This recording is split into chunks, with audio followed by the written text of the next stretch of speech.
DVS में आप सभी का स्वागत है। आज की सेशन में हम सभी लोग सेट नंबर 2 की ओर प्रवेश कर चुके हैं और जैसे कि आप सभी को पता है कि बीपीएससी ट्री 3.0 के लिए आप सभी के लिए रीजनिंग का प्रैक्टिस सेट मैं लेकर आ रहा हूँ यूट्यूब पे। बिल्कुल फ्री ऑफ कॉस्ट आप इस सेशन में अपने एग्जाम तक निश्चित रूप से ज्वाइन करके अच्छे स्कोर प्राप्त कर सकते हैं। बहुत सारे बच्चे प्राप्त भी किए हैं, तो कृपया करके आप भी सेशन को ज्वाइन कीजिएगा। अपने एग्जाम तक निश्चित रूप से आप अच्छे मार्क्स गेन कर सकते हैं। चलिए ज़्यादा टाइम ना वेस्ट करते हुए फर्स्ट क्वेश्चन के साथ सेशन की शुरुआत करेंगे, लेकिन उससे पहले अगर आप चैनल पे नए होंगे तो चैनल देखिए। नेक्स्ट क्वेश्चन या एनालॉजी टॉपिक से रिलेटेड है और काफ़ी इंपॉर्टेंट है। कहता है उस विकल्प का चयन करें जो तीसरे शब्द से ठीक उसी तरह संबंधित है जिस प्रकार दूसरा शब्द पहले शब्द से संबंधित है। कहने का मतलब है जिस प्रकार बाल त्वचा से संबंधित है उसी प्रकार भूमि किस चीज से संबंधित होगा, किस प्रकार किस चीज से संबंधित होगा, यही आपसे पूछा गया है। तो कृपया करके यह एनालॉजी का टॉपिक है, किसका है, एनालॉजी का है, किसका है, एनालॉजी का है। और उम्मीद करेंगे कि इसका क्वेश्चन आप सभी लोग बनाने में सक्षम होंगे। मैं इसी चैप्टर के बारे में बताया था कि आप इस चैप्टर को कितना भी पढ़ लीजिएगा, हो सकता है इसका बिल्कुल सही आंसर आप बताने में असक्षम हो, आप इसका आंसर नहीं बता पाएँ। लेकिन हो सकता है आप ना भी पढ़ें लेकिन फिर भी एग्ज़ाम में जाकर अच्छे अंक प्राप्त कर सकते हैं इस चैप्टर में, क्योंकि इसका कॉन्सेप्ट पता लग जाएगा क्या संबंध है, तो आप इसका आंसर बता सकते हैं। आप कितना भी पढ़ लीजिएगा, जो क्वेश्चन आएगा उसका लॉजिक नहीं पता लगेगा तो आप उसका आंसर नहीं बताने में सक्षम नहीं होंगे, यानी कि असक्षम होंगे, ठीक है? यहाँ पे कहता है त्वचा जिस प्रकार बाल से संबंधित है, उसी प्रकार भूमि किससे संबंधित है? तो यहाँ पे कहते हैं जिस प्रकार त्वचा बाल से उत्पन्न होता है। त्वचा से क्या उत्पन्न होता है? बाल उत्पन्न होता है। उसी प्रकार भूमि से क्या उत्पन्न होता है? भूमि से क्या उत्पन्न होता है? अयस्क उत्पन्न होता है? बिल्कुल नहीं। अयस्क तो मिलता है खोदने पर। धूल उत्पन्न होता है? नहीं। खनिज उत्पन्न होता है? नहीं। क्या उत्पन्न होता है? घास उत्पन्न होता है। क्या उत्पन्न होता है? घास उत्पन्न होता है। तो इसका बिल्कुल सही आंसर ऑप्शन नंबर सी हो जाएगा। नेक्स्ट क्वेश्चन की ओर चलेंगे। नेक्स्ट क्वेश्चन भी काफ़ी इंपॉर्टेंट है। लेकिन उससे पहले मैं आपको बता दूँ बीपीएससी ट्री 3.0 के लिए मैं रीजनिंग और मैथ और रीजनिंग का कोर्स लेकर आया था, काफ़ी इंपॉर्टेंट सेशन है, आप इसको जॉइन कर लीजिएगा। कोर्सेज़ है, एप्लीकेशन पे मिल जाएँगे। क्या है? एप्लीकेशन पे मिल जाएँगे, डीवीएस टीच मोबाइल एप्लीकेशन में मिल जाएँगे। इसके बारे में संपूर्ण जानकारी मैं पहले ही बता चुका हूँ। और फिर भी कोई कन्फ्यूजन है तो दिए गए नंबर पे 9123 427285 पे कॉन्टैक्ट करने के बाद ही आप कोर्स में एनरोल कीजिएगा। और नीचे में एक बहुत ही बड़ी इंपॉर्टेंट लाइन लिखी गई है जो और एजुकेशनल प्लेटफ़ॉर्म पे आप नहीं देख सकते, बिल्कुल देखने को मिलेगा भी नहीं।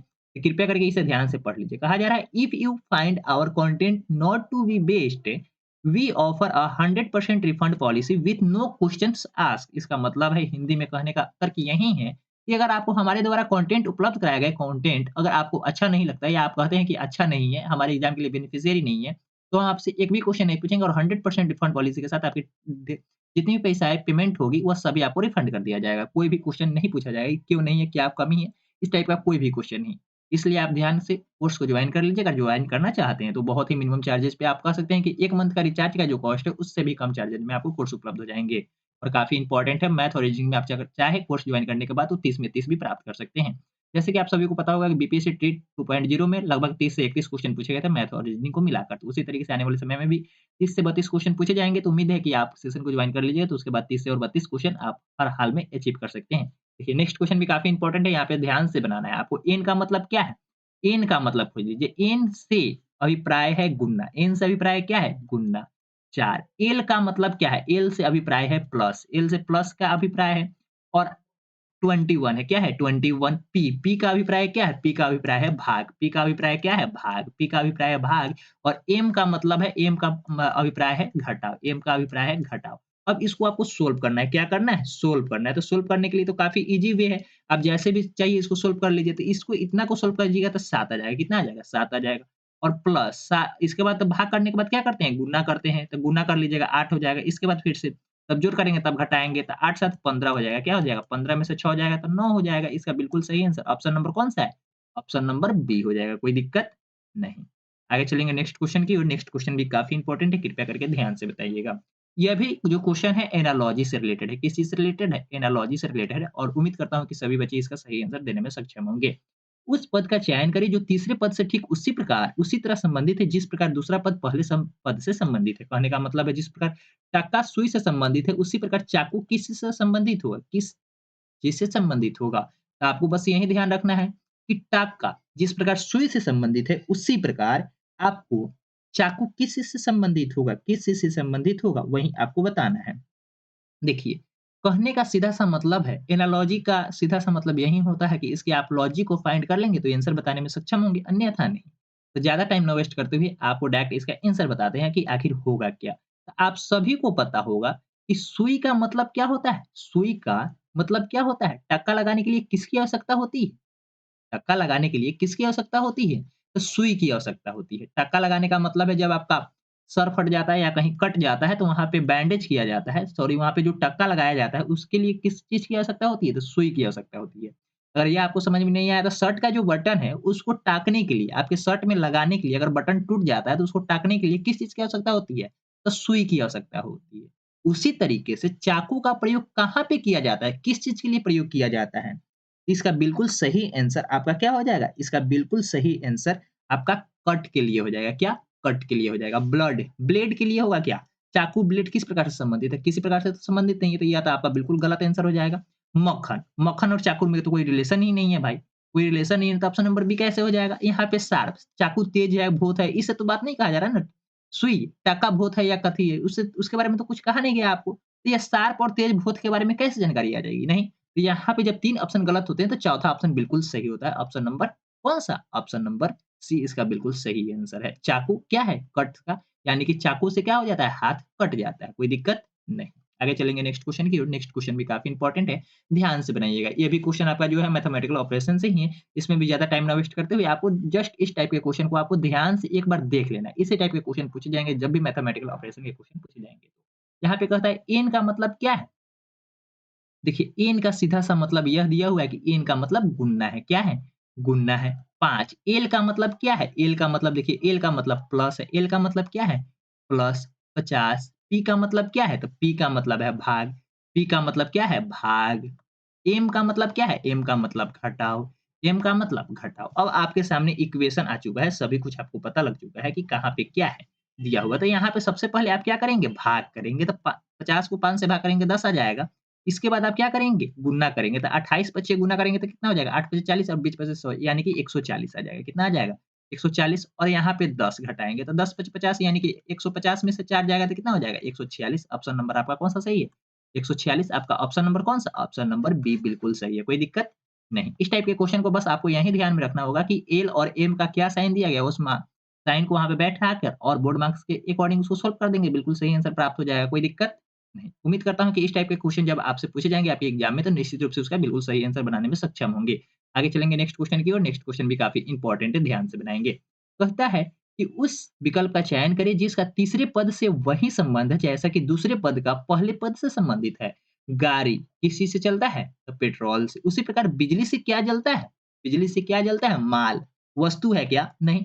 अंधेरा है क्या? नहीं ना। बिजली से क्या जलेगा? बल्ब या कक्षा। आप कहेंगे सर ना बल्ब जल कक्षा नहीं जलेगा बल्कि बल्ब जलेगा। बिजली से क्या जलता है? बल्ब जलता है। यानी कि पेट्रोल से क्या चलता है? तो गाड़ी। पेट्रोल से क्या चलता है? तो गाड़ी। उसी प्रकार से बिजली से क्या जलेगा? तो बल्ब। यानी कि ऑप्शन नंबर बी इसका बिल्कुल सही है। ये भी क्वेश्चन आपका एनालॉजी का था, क्योंकि आपके एग्जाम में एनालॉजी के क्वेश्चन कुछ ज़्यादा ही पूछे जा रहे थे, इसलिए हम लोग सबसे पहले एनालॉजी के कुछ ज़्यादा ही संख्या में क्वेश्चन को लाए हैं। आज के सेशन में थोड़ा-सा हो सकता है कि नंबर ऑफ क्वेश्चन कम या ज़्यादा हो किसी चैप्टर से, तो आने वाले समय में वो सभी चैप्टर को इक्वल करके हर चैप्टर के क्वेश्चन को शामिल करेंगे। कृपया करके आज के सेशन को ध्यान से देखिएगा। ये क्वेश्चन जो है कोडिंग डिकोडिंग से रिलेटेड है। किस चीज़ से रिलेटेड है? कोडिंग डिकोडिंग चैप्टर से रिलेटेड है और कृपया करके ध्यान से देखिएगा। जो बच्चे कहेंगे सर कोडिंग डिकोडिंग तो नहीं, अल्फ़ाबेट टेस्ट से है। क्या है? अल्फ़ाबेट टेस्ट से। तो आपको जो कहना है कह सकते हैं, लेकिन इसमें जो लॉजिक लगेगा, वह कहीं न कहीं जब तक आप कोड को नहीं फाइंड कर पाएँगे, इसके लॉजिक को फाइंड नहीं कर पाएँगे, तब तक इस क्वेश्चन को आप सॉल्व नहीं कर पाएँगे। इसलिए मैं इसका नाम क्या दिया? कोडिंग डिकोडिंग दिया। कहता है कुट भाषा में ए YELL को 25, 5, 12, 12 के रूप में लिखा जाता है। इसी भाषा में TALE के लिए कोड क्या होगा? तो सबसे पहले आप यह देखिए YELL को लिखता क्या है? 25, 5, 12, 12 जब भी इस टाइप के क्वेश्चन पूछे जाएँगे तो कृपया करके एक बार आप हमारे बात को ध्यान में रखेंगे और आँख बंद करके सबसे पहले Y का सीरियल नंबर लिखेंगे। कितने नंबर पे आता है? तो आप कहेंगे सर Y का तो सीरियल नंबर 25 नहीं होता यानी कि 25 पे आता है। ये कितने नंबर पे आता है? तो 5 पे आता है। कैसे याद करेंगे? या अभी आपको सभी कंटेंट आपको कहाँ पे मिल जाएँगे? तो एप्लीकेशन पे मिलेंगे डीवी स्टिच एप्लीकेशन पे मिल जाएँगे। तो कृपया करके अगर आप कोर्स में जॉइन नहीं किए हैं, तो जॉइन कर लीजिएगा, नीचे डिस्क्रिप्शन बॉक्स में लिंक मिल जाएगा।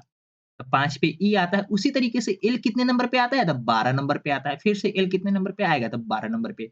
आप कहीं न कहीं यह सोच रहे होंगे कि सर यह तो सभी इसका सीरियल नंबर लिखा गया है और कौन कितने नंबर पे आता है, यह जानकारी लिखी गई है। तो क्या इसका सही में कोड यही होगा क्या? TALE का कहा जा रहा है, तो क्या T तो 20 नंबर पे आता है, कितने नंबर पे? 20 नंबर पे, A 1 नंबर पे आता है और L 12 नंबर पे आता है, E 5 नंबर पे आता है, तो कहीं न कहीं इसका कोड यह होगा 20-1-12, 20-1-12-5, 20-1-12-5 आपका किस ऑप्शन में है? तो ऑप्शन नंबर किस में? ऑप्शन नंबर ए में है। कोई दिक्कत नहीं। उम्मीद करता हूँ इस टाइप के भी जब क्वेश्चन आएँगे, तो आप इस बात को ध्यान में रखेंगे कि जब भी इस टाइप के क्वेश्चन पूछे जाए, तो वहाँ पे सबसे पहले आप उसका सीरियल नंबर लिखेंगे, यानी कि क्रमांक लिखेंगे और उसके अकॉर्डिंग कंपेयर करेंगे कितना कम, कितना ज़्यादा या सेम लिखा गया है। जो कोड होगा उसी कोड के आधारित जो क्वेश्चन आपसे पूछा जाएगा, उसका आंसर बताने में आप सक्षम होंगे। आगे बढ़ेंगे नेक्स्ट क्वेश्चन की ओर। नेक्स्ट क्वेश्चन भी काफ़ी इंपॉर्टेंट है और ये भी जो क्वेश्चन है एनालॉजी से ही रिलेटेड है। किस चीज़ से रिलेटेड है? एनालॉजी से ही रिलेटेड है और काफ़ी इंपॉर्टेंट क्वेश्चन है। कृपया करके ध्यान से पढ़िएगा। कहता है उस विकल्प का चयन करें जो तीसरे पद से उसी प्रकार संबंधित है जिस प्रकार दूसरा पद पहले पद से संबंधित है। जैसे कि हारा, रंग। कहता है रंग क्या है? रंग यहाँ पे कहता क्या है? रंग क्या? रंग जिस प्रकार किस चीज़ से संबंधित है? हरा से, यानी कि हरा कहीं न कहीं रंग है। तो सेब है क्या? सेब क्या है? गोल है। सेब गोल है क्या? गोल है। आकृति के बारे में तो बात हुआ ही नहीं, तो गोल और चौड़ा लंबाई कैसे हो जाएगा? मोटा ये तो हो जाएगा नहीं। सेब क्या मिठाई है? नहीं ना। सेब लाल है? नहीं, कलर की बात तो हो ही नहीं रही है। लाल है, पीला है, उजला है, ऐसा तो कुछ बात नहीं हो रहा है। जैसे कि रंग आपका हरा था, तो यहाँ पे सेब क्या है? तो सेब यहाँ पे आपका बिल्कुल सही आंसर ऑप्शन नंबर ए हो जाएगा, फल है। क्या है? फल है। बिल्कुल सही आंसर आपका ऑप्शन नंबर ए हो जाएगा। आगे बढ़ेंगे नेक्स्ट क्वेश्चन की ओर। नेक्स्ट काफ़ी इंपॉर्टेंट क्वेश्चन है, कृपया करके ध्यान से देखिएगा और एक क्वेश्चन जो है, यह आपका किस चीज़ से रिलेटेड है? तो कोडिंग, डिकोडिंग बोल सकते हैं या अल्फ़ाबेटिकल सीरीज़ बोल सकते हैं। आपको जो मन है बोल सकते हैं, लेकिन इसमें जब तक आप फाइंड इसके लॉजिक को नहीं करेंगे, तब तक इसका बिल्कुल सही आंसर आप बताने में असक्षम होंगे। तो सबसे पहले देख लीजिए, जो इससे पहले वाला क्वेश्चन आप बनाए हैं, उसी तरीके से यह जो क्वेश्चन है, इसी का लॉजिक अगले क्वेश्चन में भी लगाया गया था। कृपया करके ध्यान से देखिएगा और उम्मीद करता हूँ इसका आंसर आप बताने में सक्षम होंगे। सबसे पहले देख लीजिए, टी डबल ई क्या लिखता है? टी डबल ई एन का कोड लिखा गया है 20 5 5 14। तो आँख बंद कीजिए और इसका कोड लिखना शुरू कीजिए। क्या? टी का कोड लिखिए, कितने नंबर पे आता है? तो टी तो आपका 20 नंबर पे आता है। ई कितने नंबर पे आता है? 5 नंबर पे। ई कितने नंबर पे आता है? 5 नंबर पे। एन कितने नंबर पे आता है? तो 14 नंबर पे। इसका मैं एक आपको शॉर्ट ट्रिक बता दूँ, इजोटी क्या लिखते हैं? इजोटी क्या लिखते हैं? इजोटी। ई मतलब 5 पे आता है, जे आपका 10 नंबर पे आता है, ओ आपका 15 नंबर पे आता है और टी आपका 20 नंबर पे आता है और वाई आपका 25 नंबर पे आता है। इस कोड को आप अपने माइंड में याद रखेंगे, तो हो सकता है कि सभी नंबर को आप सभी लेटर को याद कर लेंगे और कितने नंबर पे आता है, ये जानकारी आपको हो जाएगी। तो कृपया करके इस कोड को आप आज ही अपनी कॉपी में नोट कर लीजिए और काफ़ी इंपॉर्टेंट कोड है। इसी पे पूरा आपका अल्फाबेटिकल सीरीज़ या कह सकते हैं कोडिंग, डिकोडिंग आधारित होता है। तो जब आप टी डबल ई एन का कोड लिखिए, तो देखिए टी का मतलब 20, ई का मतलब 5 और ई का मतलब 5 और एन का मतलब 14। तो कहीं न कहीं इसका सेम सीरीज़ लिखा गया है, तो आपसे पूछा गया है इंटर का क्या होगा? इंटर का बता दीजिए क्या होगा? इंटर का तो देखिए, ई आपका तो 5 नंबर पे आता है, एन आपका 14 नंबर पे आता है, टी आपका 20 नंबर पे आता है, ई आपका 5 नंबर पे आता है और आर आपका 18 नंबर पे आता है। कोई दिक्कत नहीं। तो 5, 14, 20, 5, 14, 20, तो यहाँ पे 5, 15 दिया गया है, जिसकी वजह से ऑप्शन नंबर ए और सी बिल्कुल गलत है। 5, 14, 20, 5, 18, यहाँ पे 5 नहीं बल्कि 6 दिया गया है, जिसकी वजह से आपका ऑप्शन नंबर सी बी गलत है और ऑप्शन नंबर डी आपका बिल्कुल सही हो जाएगा, क्योंकि जैसे ही 3 ऑप्शन गलत होते हैं, तो चौथा ऑप्शन बिल्कुल सही हो जाता है। आगे बढ़ेंगे नेक्स्ट क्वेश्चन की और नेक्स्ट क्वेश्चन भी काफ़ी इंपॉर्टेंट है, कृपया करके ध्यान से बनाइएगा और उम्मीद करता हूँ इसका बिल्कुल सही आंसर आप बता पाएँगे। सेम कोड है, क्या है? सेम लॉजिक है, मैं आपको पहले ही बता रहा हूँ कि सेम लॉजिक है, क्या है? PIPE का कोड लिखा गया है, कैसे लिखा गया है? तो P 16 नंबर पे, I 9 नंबर पे और P 16 नंबर पे और E 5 नंबर पे आता है। तो बस आपसे यही पूछा गया है, SWAN का कोड क्या होगा? बस आप ये बता दीजिए, S कितने नंबर पे आता है? तो आपको पता होगा सर, T तो 20 नंबर पे आता है और T से पहले कहीं न कहीं S होता है, यानी कि एक ही पहले 20, 20 से एक पहले 19 होता है। इस प्रकार से T से पहले S आता है, यानी कि S पे S आपका 19 नंबर पे आता है।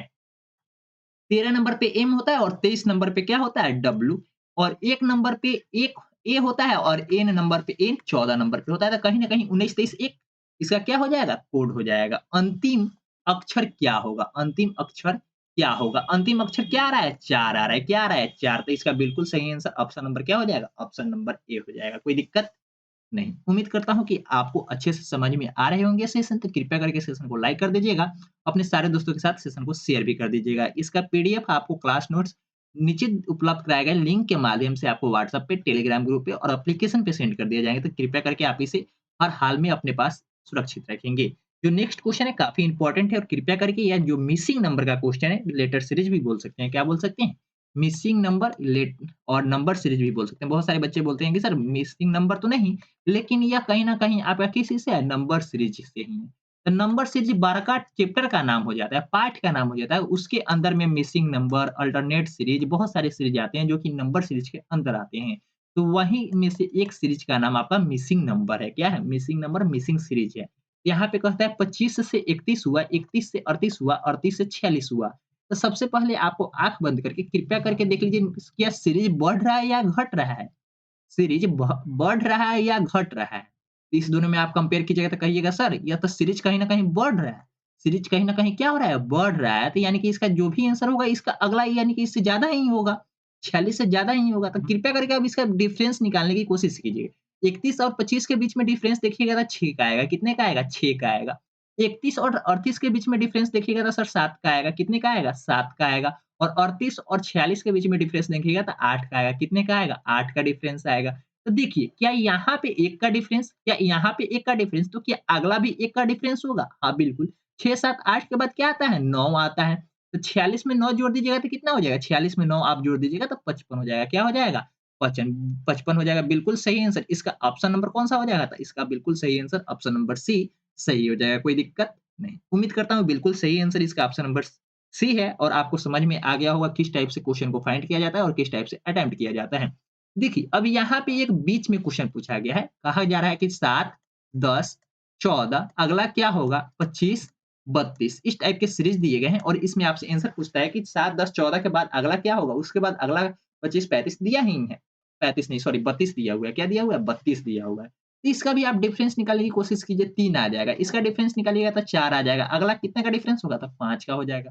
तो 14 में 5 जोड़ देंगे तो 19 हो जाएगा। क्या अगला 6 का डिफरेंस है? तो 19 में 6 जोड़ेंगे तो 25, 25 में 7 जोड़ेंगे तो 32।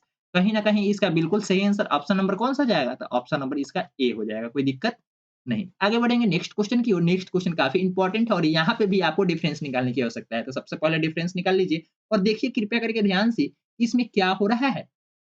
तो 9 से 11 हुआ, 11 से 15 हुआ, 15 से 17 हुआ और 17 से 21, 21 से 23। तो कृपया करके ध्यान से देखिए, यहाँ पे 2 का डिफरेंस है, अगले वाले में 4 का डिफरेंस है, अगले वाले में फिर से 2 का, अगले वाले में फिर से 4 का, तो अगले वाले में फिर से 2 का। देखिए, कहीं न कहीं 2, 4, 2, 4, 2, 4 चल रहा है। तो अगला 2 है तो इसके जस्ट बाद क्या होगा? तो 4 होगा। तो 23 में 4 जोड़ देंगे तो कितना हो जाएगा? 27 इसका बिल्कुल सही आंसर ऑप्शन नंबर सी हो जाएगा। क्या हो जाएगा? Option number C. कोई दिक्कत नहीं। आगे बढ़ेंगे नेक्स्ट क्वेश्चन की ओर। नेक्स्ट क्वेश्चन भी काफ़ी इंपोर्टेंट है और इस टाइप के भी क्वेश्चन आपके एग्जाम में पूछे गए थे। हिंटेड हिडन नंबर्स इसको बोलते हैं क्या? Hidden number. क्या बोलते हैं? हिडन नंबर बोलते हैं। 122, 127 इसमें आपसे पूछा जा रहा है क्या? कि बताइए इसमें अगला क्या होगा? इसमें अगला क्या होगा? तो सबसे पहले लॉजिक फाइंड कीजिए क्या दिया गया है? 122 से 127 हुआ, 127 से 105 हो गया, 105 से 48 हो गया, कोई लॉजिक तो चल ही नहीं रहा है भाई। यहाँ पे 37, 85 क्या होगा? 48-49 देखिए 122, 37, 85 कोई अंतर नहीं चल रहा है। तो इसमें आपको लॉजिक फाइंड करना होगा। इस टाइप के क्वेश्चन को जब तक आपका मैथमेटिकल कैलकुलेशन फास्ट नहीं होगा, तब तक इस टाइप के क्वेश्चन को आप अटेम्प्ट नहीं कर पाएँगे, यानी कि अच्छे से कम टाइम में इसका आंसर नहीं बता पाएँगे। क्वेश्चन हार्ड तो नहीं, लेकिन इतना कह सकते हैं कि अगर आपके पास टाइम मिल जाए, दिन भर में 50 को क्वेश्चन सॉल्व करना हो, तो हर हाल में 50 में 50 क्वेश्चन आप अच्छे से सॉल्व करके आंसर मिला ही देंगे। लेकिन कम टाइम में अगर आपको टाइम लिमिट कर दिया जाए 30 मिनट में 50 क्वेश्चन बनाने हैं, तो निश्चित रूप से उसमें से बहुत सारे बच्चे आते हुए क्वेश्चन को भी गलत कर लेते हैं। तो कृपया करके अपना मैथमेटिकल जो कैलकुलेशन का स्पीड है, उसे थोड़ा-सा बढ़ा लीजिएगा ताकि मैथ में जो नंबर से क्वेश्चन आते हैं, उसको भी आप लोग अटेम्प्ट कर पाएँ। तो यहाँ पे आप देख रहे होंगे तो कहीं न कहीं इस छोटे वाले नंबर को देखिए 48 है तो 32 और 48 को जोड़ेंगे तो कितना हो जाएगा? 32 और 48 को जो 32 और 16 को जोड़ेंगे तो कितना हो जाएगा? 48 हो जाएगा। कितना हो जाएगा? 48 हो जाएगा। उसी तरीके से 37 और 85 को जोड़ेंगे तो कितना हो जाएगा? 122 हो जाएगा। कितना हो जाएगा? 122 हो जाएगा, कोई दिक्कत नहीं। इसी तरीके से 48 और 79 को जोड़ेंगे तो ये भी आपका 127 मिल जाएगा, कोई दिक्कत नहीं। यानी कि नीचे वाले को दोनों को जोड़ के ऊपर वाला आपको मिल रहा है क्या? नीचे दोनों वाले को जोड़कर आपको ऊपर वाला मिल रहा है, तो ठीक है, आपको जोड़ना है। अब 66 में आप क्या जोड़िए कि 105 हो जाए, क्या हो जाए? 105 हो जाए। यूनिट प्लेस पे आपको 5 चाहिए, 6 में हम कितना जोड़ दें कि यूनिट प्लेस पे 5 मिल जाए, तो 9 और 6 जोड़ेंगे तो 15 के 5 यानी कि कहीं न कहीं इसका बिल्कुल सही आंसर ऑप्शन नंबर क्या हो जाएगा? ऑप्शन नंबर सी बिल्कुल सही हो जाएगा। क्यों? क्योंकि 6 में 9 जोड़ेंगे तो 15, 15 के 5 हाथ में 1, 3 और 6 जोड़ेंगे तो 9 और 9 एक हाथ में का 10 यानी कि 105 आ गया। ऑप्शन नंबर इसका बिल्कुल सही आंसर ऑप्शन नंबर सी हो जाएगा। आगे बढ़ेंगे नेक्स्ट क्वेश्चन की ओर। नेक्स्ट क्वेश्चन भी काफ़ी इंपॉर्टेंट है, कृपया करके ध्यान से देखिएगा और इस टाइप के भी क्वेश्चन आपके एग्जाम में पूछे गए थे। इसलिए सभी क्वेश्चन जो भी आपके सामने है काफ़ी इंपॉर्टेंट क्वेश्चन है और उम्मीद करता हूँ कि आप इस टाइप के क्वेश्चन को अटेम्प्ट करने में टाइम अपना वेस्ट ना करेंगे और बिल्कुल सही आंसर इसका बताने में सक्षम होंगे।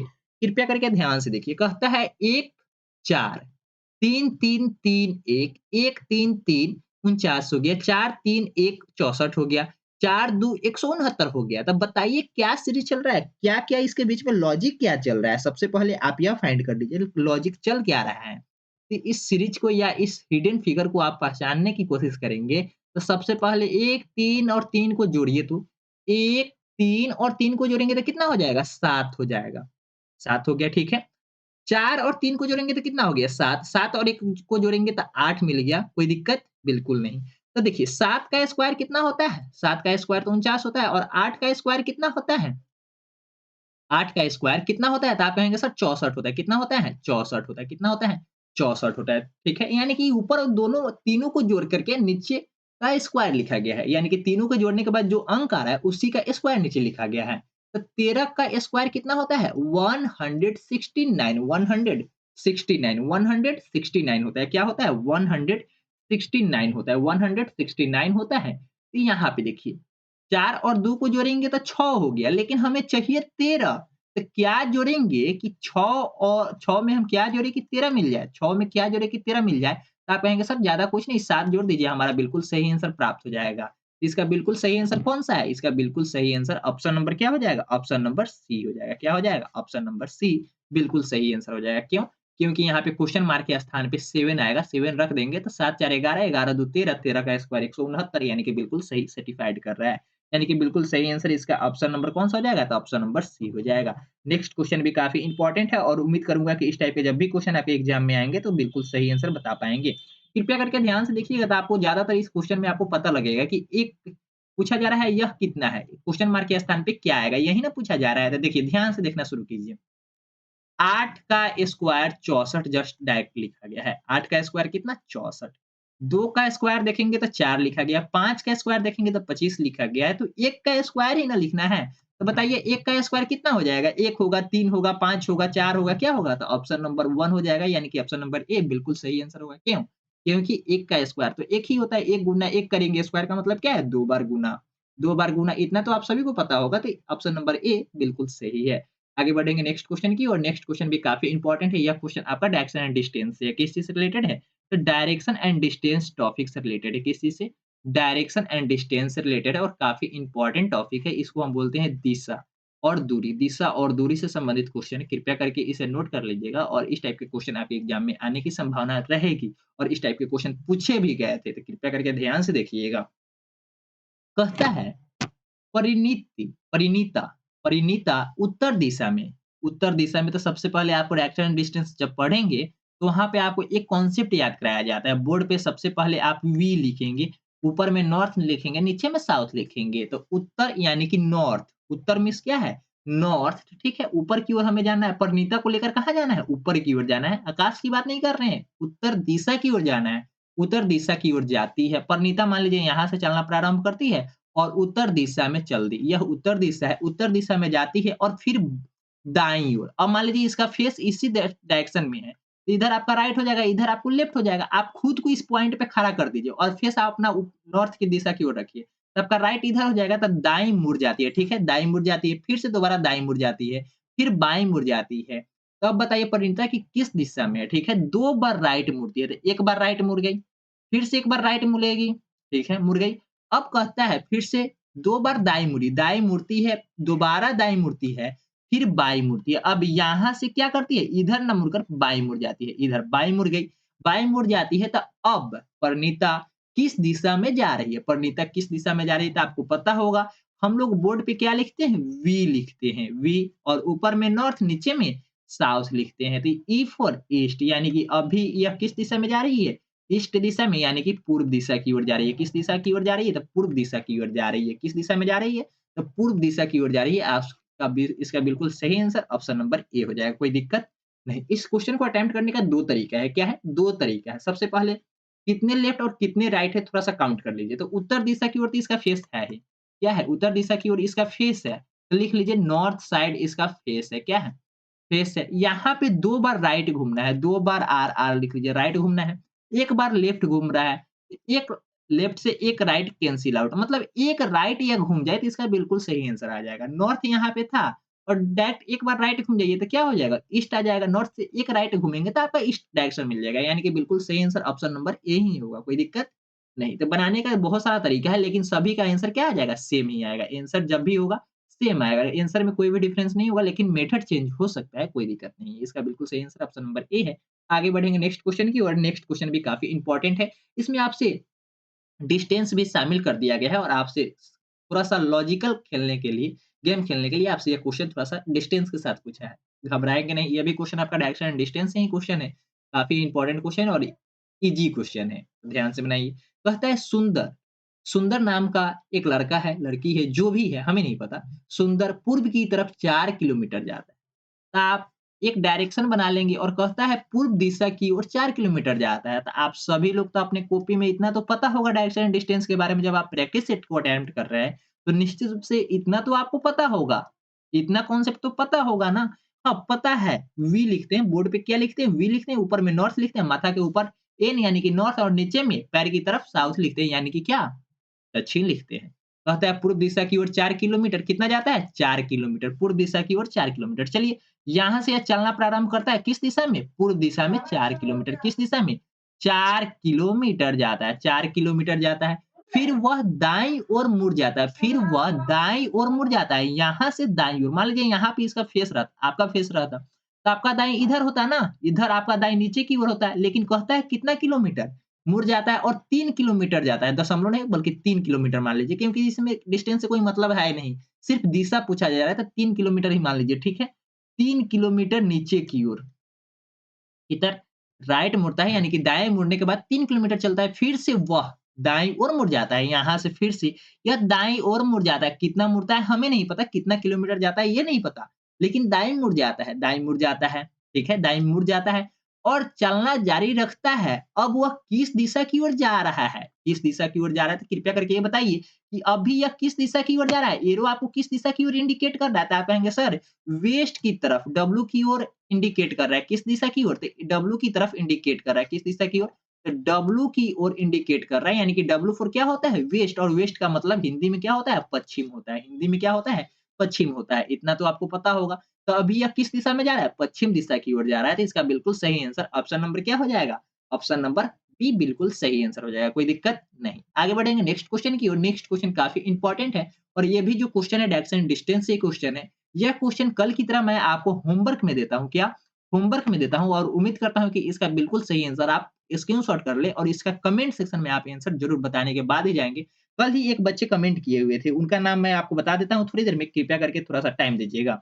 उनका नाम बता देता हूँ क्या है और आगे नेक्स्ट क्वेश्चन की ओर चलते हैं। आप सभी लोग भी आप इसका आंसर बताएँगे, तो निश्चित रूप से आने वाले समय में आपका भी नाम कमेंट सेक्शन में मेंशन कर दिया जाएगा। तो कृपया करके आगे बढ़ेंगे नेक्स्ट क्वेश्चन की ओर। यहाँ पे जो क्वेश्चन है, वो काफ़ी इंपॉर्टेंट क्वेश्चन है, ध्यान से बनाइए और उम्मीद करता हूँ कि इस क्वेश्चन को आप ब्लड रिलेशन का क्वेश्चन है और काफ़ी ही ईज़ी क्वेश्चन है। क्या है? ब्लड रिलेशन का क्वेश्चन और काफ़ी इंपॉर्टेंट क्वेश्चन और कह सकते हैं ईज़ी क्वेश्चन भी है और आज का टॉपिक का लास्ट क्वेश्चन है। आज के टॉपिक का लास्ट क्वेश्चन है, तो कृपया करके ध्यान से बनाइएगा। कल के जो बच्चे थे उसका नाम राकेश था, क्या था? राकेश कुमार था, तो कृपया करके आप भी कमेंट करेंगे तो नेक्स्ट सेशन में आपकी भी नाम को शामिल कर दिया जाएगा। ठीक है? आगे बढ़ेंगे। यहाँ पे जो ब्लड रिलेशन के क्वेश्चन है काफ़ी इंपॉर्टेंट क्वेश्चन है। कहता है सुप्रिया, सुप्रिया अखिल की बहन है। अखिल की बहन कौन है? यहाँ पे अखिल की बहन है। अखिल की बहन कौन है? सुप्रिया, सुप्रिया है। क्या है? सुप्रिया। अखिल क्या है? हमें नहीं पता, लेकिन अखिल की बहन सुप्रिया है। यानी कि कहीं न कहीं यह क्या होगा? माइनस होगा। क्यों? क्योंकि माइनस हम उसी साइन पे लगाते हैं जो स्त्रीलिंग यानी कि फीमेल हो। ठीक है? अब कहता है अखिल के पिता, तो कहीं न कहीं इससे एक कदम आगे होंगे इसके पिता। पिता कौन है? हमें नहीं पता, लेकिन कहता है अखिल के पिता यानी कि यह प्लस होगा। पिता यानी कि मेल यानी कि प्लस, ठीक है? जेंडर प्लस हो जाएगा।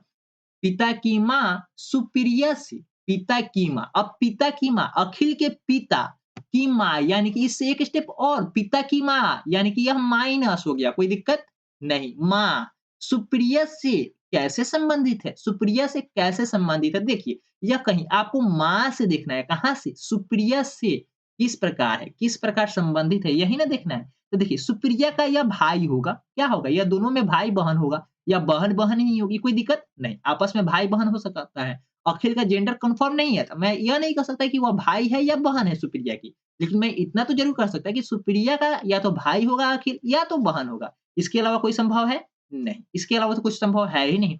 अब अखिल का पिता कौन है? अखिल का पिता यह है। अब यह जो भी नाम है, इसका नाम जो भी है हमें नहीं पता। नाम कन्फर्म भी नहीं किया, ठीक है?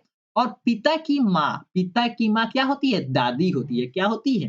तो दादी होती है। अखिल का भी दादी और यहाँ पे सुप्रिया की भी दादी होगी। कौन? तो पिता के माँ कौन होती है? तो दादी होती है। आप अपने आप पे रखकर अगर आपको सुप्रिया बनना पड़े तो सुप्रिया बन जाइए, अखिल बनना हो तो अखिल बन जाइए। लेकिन जब भी ब्लड रिलेशन के क्वेश्चन को अटेम्प्ट करें तो कृपया करके अपने आप को वहाँ पे रखें। सेल्फ को रखकर जब जेंडर फाइंड करेंगे तो काफ़ी ईज़ी वे में बता पाएँगे। आप थोड़ा देर अपने लिए इस क्वेश्चन को सोचिए। आपकी एक बहन है, बहन और आपके पिताजी की माँ, उस बहन की क्या लगेगी? उस बहन की क्या लगेगी? तो आप कहेंगे सर मेरे पिताजी की माँ यानी कि हमारी दादी हुई और हमारी बहन को भी तो दादी ही लगेगी। इसलिए इसका बिल्कुल सही आंसर ऑप्शन नंबर क्या हो जाएगा? ऑप्शन नंबर ए हो जाएगा, कोई दिक्कत नहीं। उम्मीद करता हूँ आज का सेशन आपको काफ़ी अच्छा लगा होगा और इससे पहले मैं आपको एक जानकारी और बता दूँ, काफ़ी इंपॉर्टेंट जानकारी है। जो बच्चे अभी तक सेशन में इनरोल नहीं किए यानी कि कोर्स में इनरोल नहीं किए हैं और आप चाहते हैं कि इनरोल करना है तो दिए गए नंबर पे आप इनरोल कर सकते हैं। दिए गए नंबर से जानकारी प्राप्त कर लीजिएगा और कोई भी कन्फ्यूजन हो तो इस नंबर पे आप कॉन्टैक्ट कर लीजिएगा, उसके बाद ही कोर्स में इनरोल कीजिएगा। कोर्स के बारे में संपूर्ण जानकारी आपको पहले ही सेशन में बता दी गई है। बहुत सारे बच्चे एडमिशन ले भी चुके हैं और इसी क्लासेस आपको 1 फरवरी से एप्लीकेशन पेज शुरू हो जाएँगे। तो कृपया करके जॉइन कर लीजिएगा और जैसे कि सुनने में आ रहा है कि आप सभी का एग्ज़ाम जो होगा मार्च में ही लेने की संभावना है, लेकिन अभी डेट कन्फर्म कहीं से कोई भी नोटिफ़िकेशन नहीं आया, तो आप उसके पीछे मत भागिए। आप अपने सिलेबस पे फ़ोकस कीजिए और संभवतः आप सिलेबस को कवर कर लीजिए, एग्ज़ाम जब भी होगा बेनिफिशियरी ही होगा आपके लिए, ठीक है? जब तक आप तैयारी नहीं करेंगे, एग्ज़ाम मार्च में हो, अगस्त में हो या 2 साल बाद ही हो एग्ज़ाम, उससे कोई मतलब नहीं है। जब तक आप तैयारी नहीं करेंगे, तो आने वाले समय में आपकी बहाली नहीं होगी। तो कृपया करके अपने सेशन पे फ़ोकस कीजिएगा, सिलेबस को कंप्लीट कीजिएगा, उसके बाद आने वाले समय में बेहतर परिणाम आपके सामने होंगे। तो आज के लिए इतना ही, फिर से मिलेंगे कल क्लास में, नेक्स्ट क्लासेस में। Thank you so much for participating in this session. Bye bye. Good night.